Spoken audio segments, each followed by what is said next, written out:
fell in love with a Mexican girl.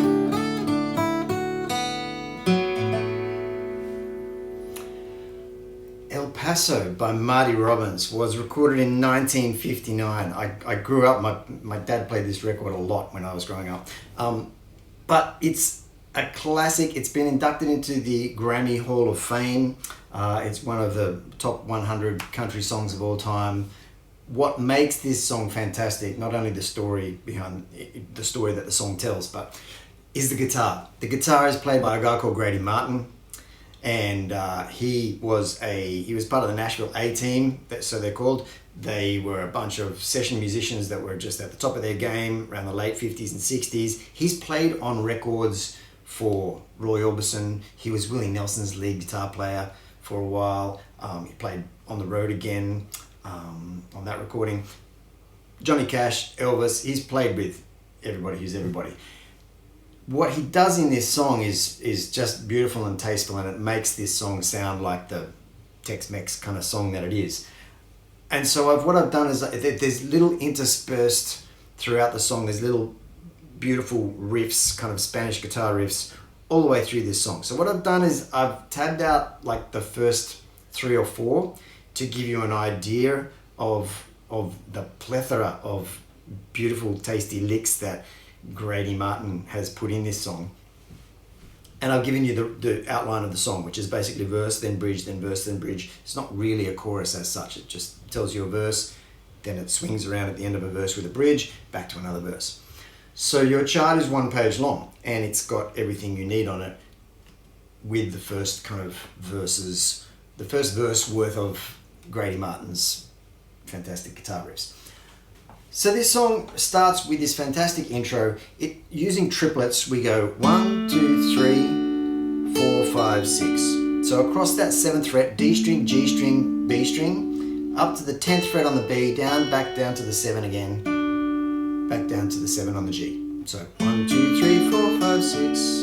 Then we move into semiquaver territory, where we go, and this is another one of these really interesting, tasteful little licks when you realize how he's done it. It's fast, but what he does to get around these notes, he plays the first note, the E, on the 7th fret of the A string, and then the second note is an open G string.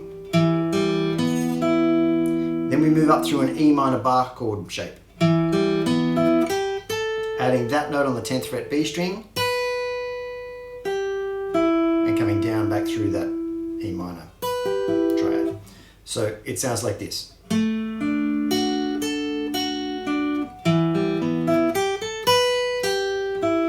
Then he jumps up to this nice little dyad here, or a double stop, or whatever you want to call it.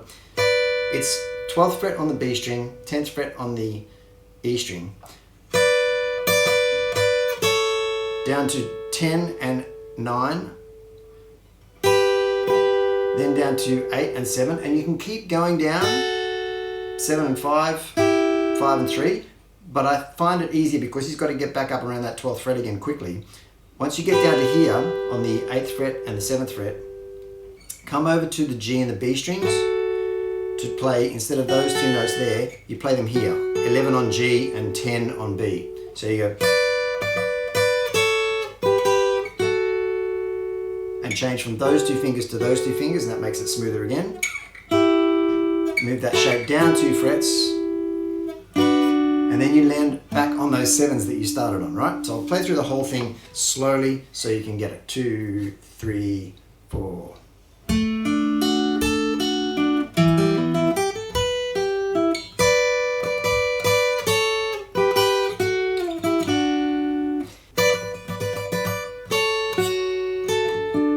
Last little bit. So straight after you land on those 7s, you jump up to that 12 and 10 double stop again. Now we're doing a trill. Now you can do it with a pick if you're fast enough. A softer pick is going to help you with that as well, be smoother. But what I find is that I change to my 2nd finger and use the tip of it. It doesn't have much of a nail on it as opposed to my 1st finger, which does have a nail. But I find that with a fingertip, I can brush across those strings much more smoothly and quickly. It's kind of like tickling those 2 strings. And with my thumb, I'm muting the G string. Now, how many strums you do in that little spot is not as important as the timing of when you change positions, because you're going and you move down to 10 and 9, but then you reach your third finger over and to the 11th fret G string, and you play that shape. Then bounce back to the 10th fret on the B string, play that note, and you finish on that 12th fret D string. So it's like this. And you land on that D string, 12th fret. Then you're down into the chords. Now the chords are played in cowboy style. They're all open chords, but they're using this alternating bass line, which is very, very country.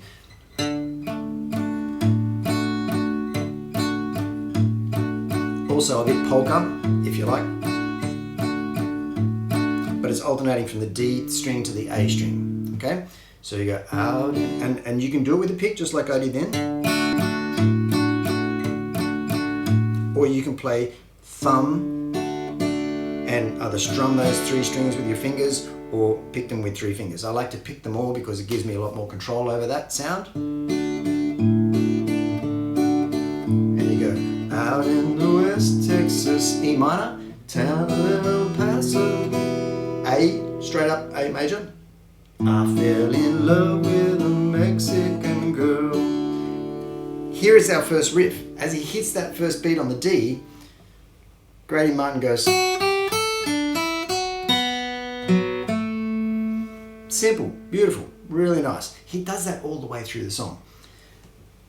There's so much in this song that I couldn't possibly tab it all out. You'd end up with a 6-page tab and it would take me a long time. But this will give you an idea of the key and the scales and the kind of techniques he uses to get into some of those. And then it's a really good exercise to try and listen to the song and pick out what you can for yourself. So again, D, A, D, A with your bass line over the D major. When you go to the E minor, you're reversing the order of your bass notes, but you're just going E to B. So always you're going from the root note to the 5th. Even when you're doing the D, root note to the 5th.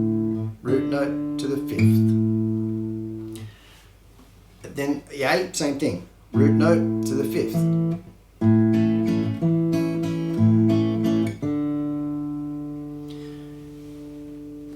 That's your chord structure for the verse. When we get to the change, and here is the tricky part that they don't really explain in any of the tutorials that I've seen online, is that you go through this 1, 2, 3, 4, 5, 6, 1, 2, 3, 4, 5, 6, 1, 2, 3, 4, 5, 6, 1, 2, 3. So it's all 6/8 time. 1, 2, 3, 4, 5, 6. Change chord, 4, 5, 6. Change chord, 4, 5, 6. But then we get to the bar of 3/8 instead of 6/8, which is just a half a bar, where you've just got 1, 2, 3, and then you move on to the next bar. Tricky little thing, but it really kind of keeps the song moving along, and it's mapped out on your chart as a bar of 3/8, and then it changes straight back to 6/8 after 1 bar only. So you can just, when you arrive at that bar, just hit it for 3 of those quick little beats, and then you're on to the next bar. And the verse follows that chord progression 4 times through.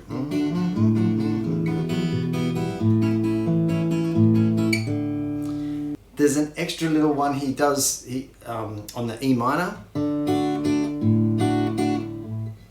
Instead of hitting the E minor chord, you could go.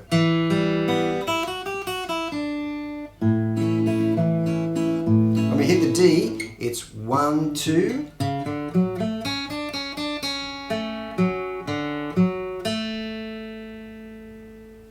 Again, D major scale stuff, but really tasteful and beautiful.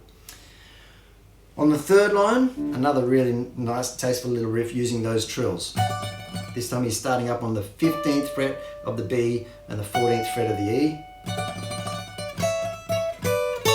Going down through those. Again, doesn't matter how many times you do those strums, what you want to get is that da, da, da, da. And then those last few notes will get you back to the D chord.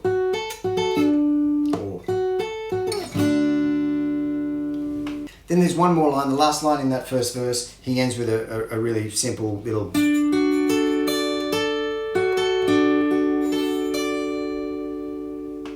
Simple, simple. Then we get to the bridge. Now the bridge is where we go to G, and the lyrics go, one night a wild young cowboy came in, wild as the West Texas wind. Great vocals, right? But the chords are again 1, 2, 3, 4, 5, 6, 1, 2, 3, 4, 5, 6, 1, 2, 3, 4, 5, 6, 1. Move to a D7 where it goes ooh on that note. Back to a D major. 1,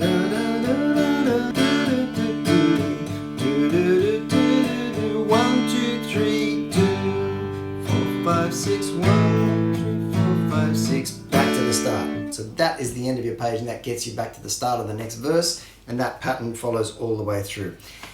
There's a lot there. It's a simple song, but there's a lot there, thanks to Grady Martin and thanks to the awesome lyrics. The things that they do in this song are typical old school songwriting stuff. It's simple, but it's clever and it's elegant, and most important of all, it's really effective because the song is very emotive. It's of its time. It's right that it's an absolute classic, and I hope you've enjoyed it. I hope you get into figuring out some more of Grady Martin's licks. If you do, please let me know, and if you've got any questions, also please get in touch. And thanks for watching. See you again soon.